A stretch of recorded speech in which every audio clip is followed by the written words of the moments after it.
My defence, सपने उनके पूरे नहीं होते हैं जिनके बाप बड़े होते हैं। सपने उनके पूरे नहीं होते हैं जिनके बाप बड़े होते हैं।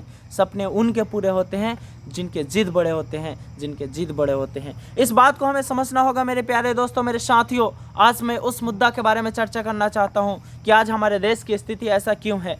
इस बात को हम लोगों को समझना होगा, तभी जाकर हमारा समाज, हमारा सोसाइटी आगे जा पाएगी। अगर हम सभी नौजवान, हम सभी पढ़े लिखे नौजवान अगर समाज में आगे नहीं आते हैं तो हमारे समाज के लिए कौन सोचेगा। इसका जिम्मेदारी सभी नौजवान साथियों का है।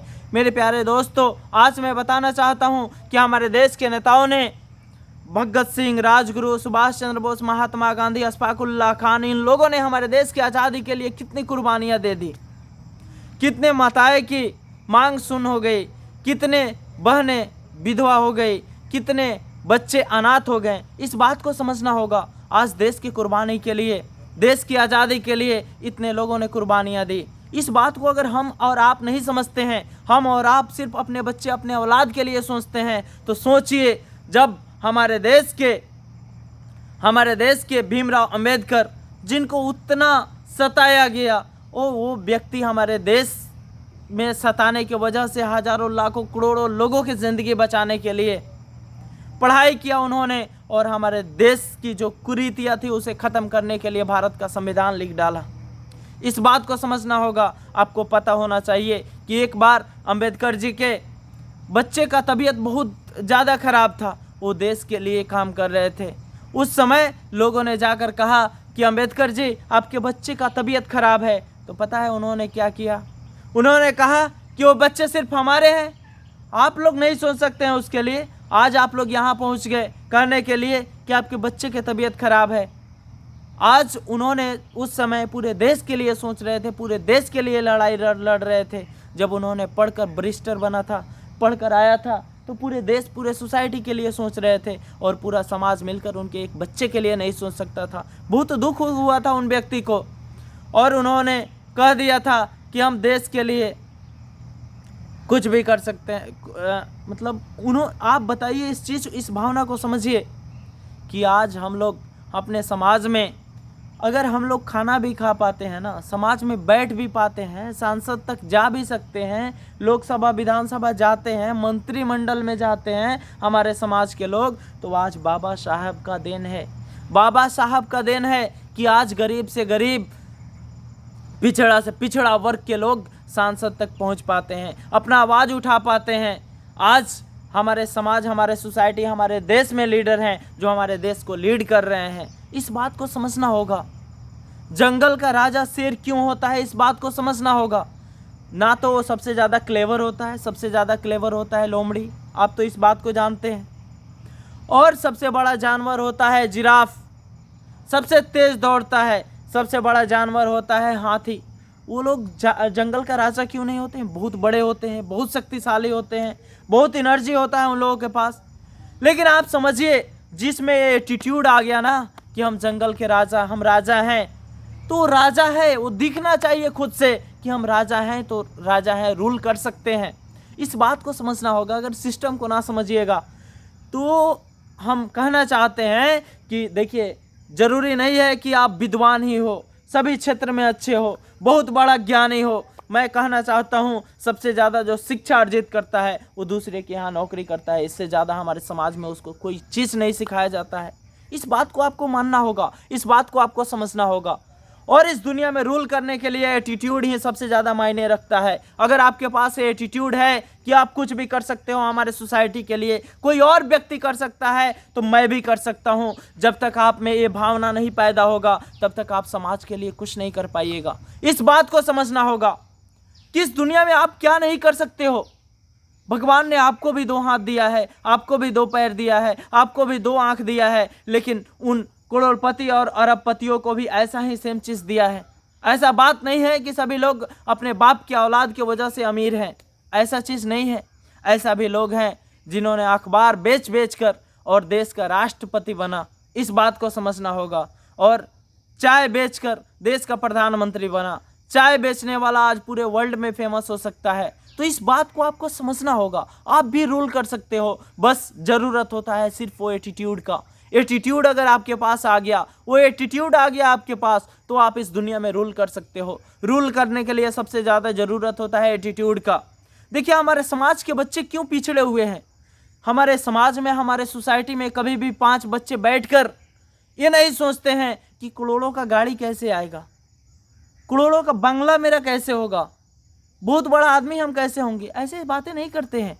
हमारे समाज, हमारे सोसाइटी में 5 लड़के बैठते हैं तो वो चर्चा करते हैं कि वो लड़की के बारे में चर्चा करते हैं, फलाना ठिकाना, मतलब यही सब बातें करते हैं।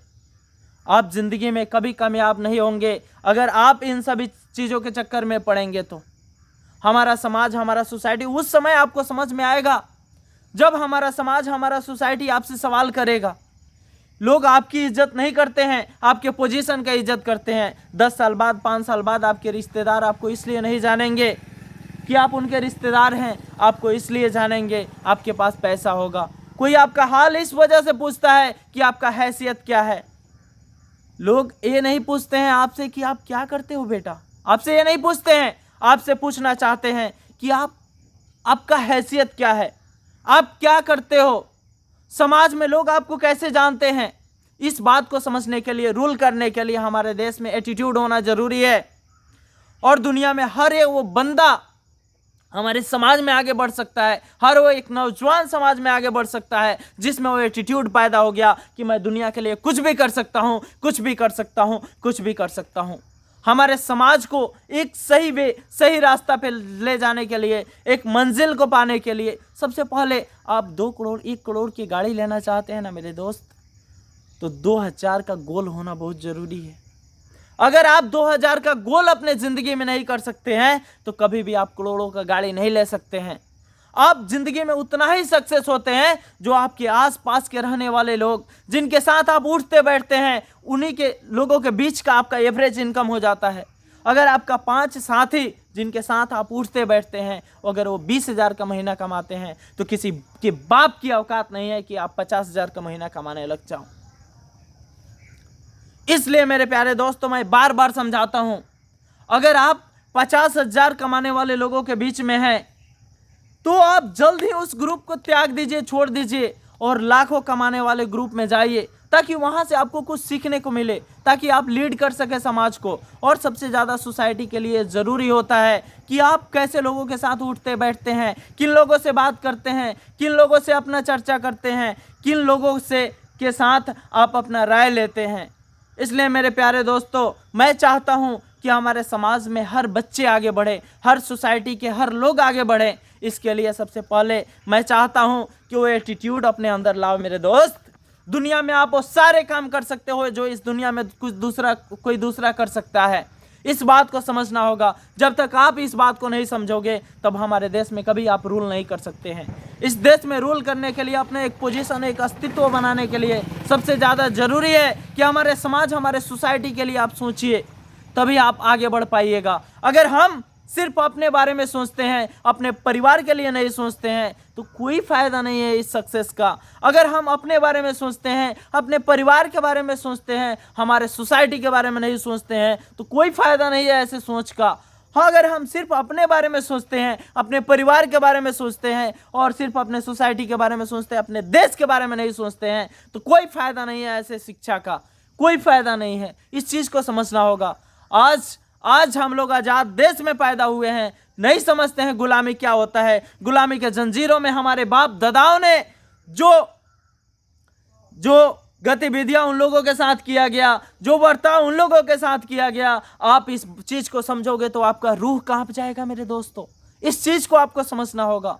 हमारा देश, हम लोग को आज़ादी मिल गया है ना, बहुत सारा आज़ादी मिल गया है कि सब चीज़ स्वतंत्र है, स्वतंत्र देश में पैदा हुए, लेकिन कभी भी उन लोगों की कुर्बानियों के बारे में याद करो मेरे दोस्त। सिर्फ 26 जनवरी और 15 अगस्त को जन गण गाने से वो देशभक्ति नहीं होता है। हमारे समाज में जो लोग पीड़ित हैं, उनके जो पीड़ित हैं उनको आगे बढ़ाना ही देशभक्ति है। हमारे समाज में जिन पे अत्याचार हो रहा है उनको अत्याचार से बचाना ही देशभक्ति है। सिर्फ देशभक्ति, भारत में बॉर्डर पे जाकर लड़ना ही सिर्फ देशभक्ति नहीं है। देशभक्ति हमारे समाज के उन सभी लोगों के लिए है जो हमारे समाज के लिए काम करते हैं। अगर जॉब भी करते हैं तो पूरे लगन और मेहनत के साथ करते हैं, वो भी देशभक्ति है। इस चीज़ को हम लोगों को समझना होगा, तभी हमारा समाज, हमारा सोसाइटी आगे जा सकता है, एक ऐसे मुकाम पे जा सकता है कि भारत का नाम पूरे विश्व में परचम हो सकता है और विश्व में पूरा स्थिति भारत का सबसे बेस्ट हो सकता है। अगर मेरे प्यारे दोस्तों आप लोगों को वीडियो अच्छा लगा हो तो वीडियो को लाइक कीजिए, शेयर कीजिए और मेरे चैनल को सब्सक्राइब करना नहीं भूलें। धन्यवाद।